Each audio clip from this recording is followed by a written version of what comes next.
Welcome to Research Rocks. In this video, we will see if you have wireless Go Rode Mic 2 and you purchase iPhone 15 Pro Max or latest phone, and here C-type charging cable is available.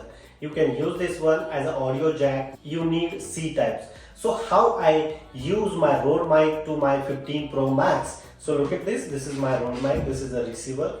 Simply, if I put it here and use this one.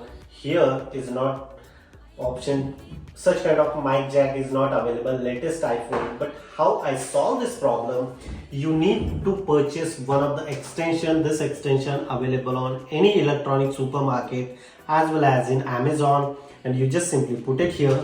This is a simple, look at this, it's very strong, and after that you can connect here your Rode mic jack.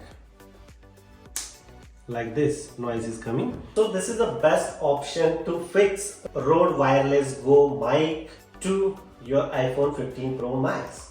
So this is a simple video. If you really like this video, so please hit the bell icon, share this video and subscribe our YouTube channel Research Rocks. Till then, Jai Hind, Vande Mataram.